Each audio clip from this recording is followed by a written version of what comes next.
In late October of 2019, I attended the revealing of the new voting machines in San Mateo. At the event, there was a table for the U.S. Census Bureau. When I approached, I found out that they were promoting the hiring of people to work with the census in order to help enumerate our population in California. I immediately asked, "Have you promoted this within the Muslim community?" When I did not get a clear answer, I jumped to the next question: how many are you hiring? I was told quite a few thousands in the Bay Area alone, and more than 55,000 people to be hired in the state of California. The thought immediately jumped to my head. I need to let my community know, and as it had been said before, if you had no seat at the table, well, you are the meal on the table.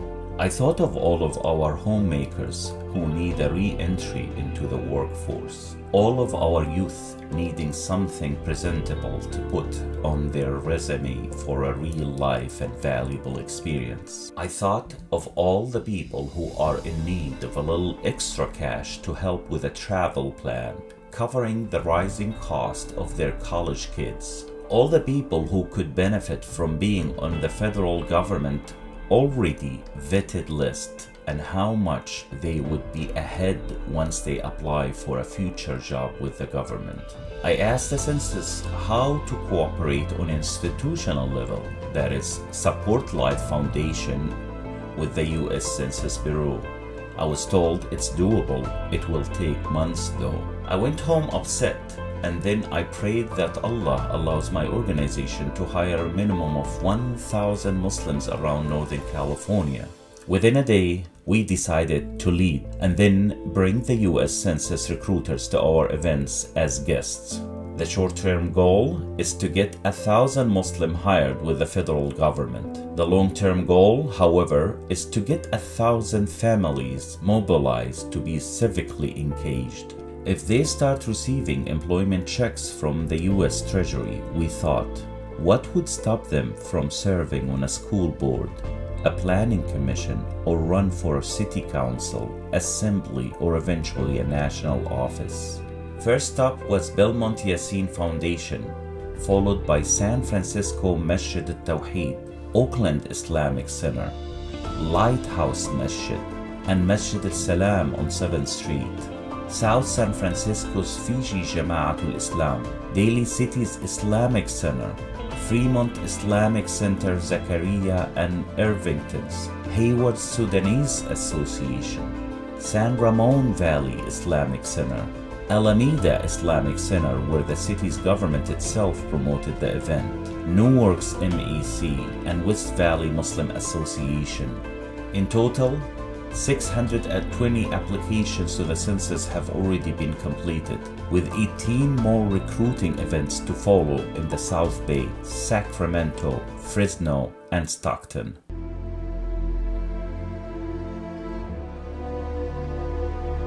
Muslim women in Yaoundé, Cameroon are facing, among other major issues, the maternity death.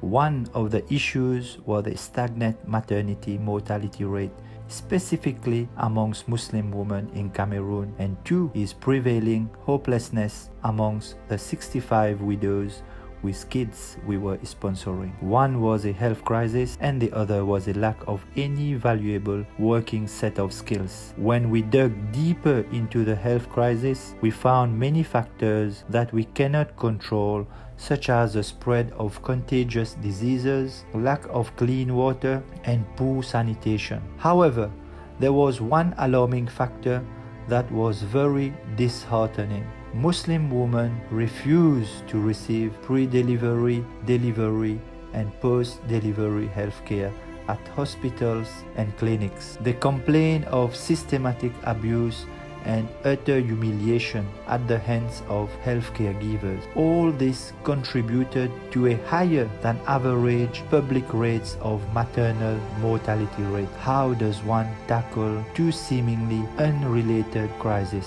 One is unemployment and the other one a health crisis. Our response at Support Life Foundation was to lead through creating a workforce development program. We planned a new certification program for midwives. We designed a new intensive and comprehensive curriculum for a midwife certification. The program consists of 2 parts, which extends over a period of 6 months of teaching and training, followed by another 6 months of residency in a local city hospital. Meanwhile, we took over a 3-story building to be our new Support Life Foundation Health Training Center. After 6 months of remodeling, the training center is now ready and applications have been received and full scholarships awarded. The program is diligently coordinated and supervised so that it will be franchised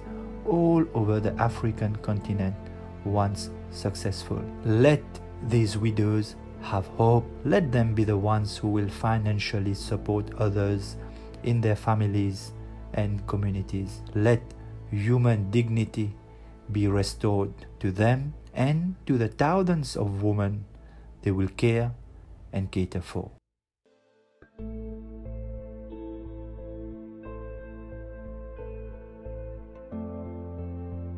Whole regions that had never seen at school or learned to read or write. The idea was to launch a program where the whole focus is on teaching. 1 teacher, 1 assistant, no school structure, just a place to learn, and usually under a tree.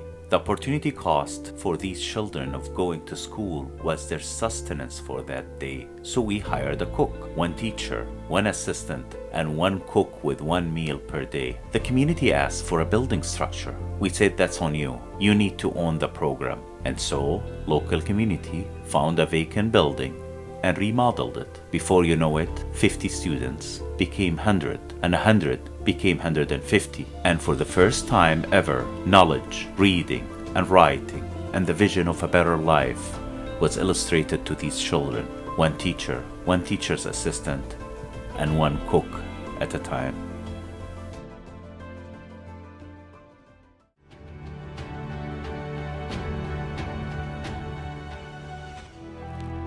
I am going to share with you an experience that will probably stay with me for the rest of my life.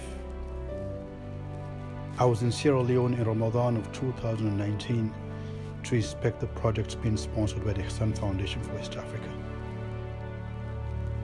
There was 1 orphanage that had been built by another non-profit, but which no longer supported the children in that orphanage.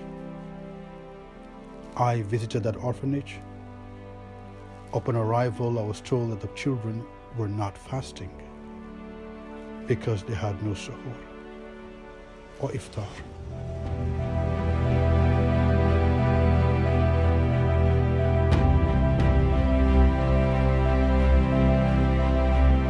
I was trying to wrap my head around this shocking news when I saw a group of children, and those children were fighting over something, literally fighting over something. I got closer and found a young man holding a bowl, and in that bowl there was a kind of concoction, a kind of syrup, and the children were fighting to get a sip from that concoction.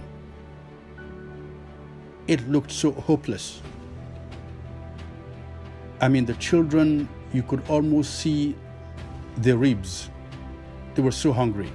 They were starving. I looked around and I saw another group of children with hoes. They were digging the ground, and I was told they're trying to make a garden, a vegetable garden, so that they can grow something that they can eat from. A few yards away, I saw a huge piece of land, and the thought came to me, what if we supported these children who are so eager to feed themselves, to grow something to feed themselves? What if we supported them in cultivating this land that I saw? So I called my friend Salah Al-Bakri of the Support Life Foundation, and he immediately said, we have to do something for these children. We have to help them. And finally the day came for the harvest. The villagers came in to help the children harvest the field, and there was a lot of singing, a lot of joy, just so much hope in the air And behold, on the first day of the harvest, some of the rice was threshed, it was pounded, it was cooked, and yes, there was a meal on that day.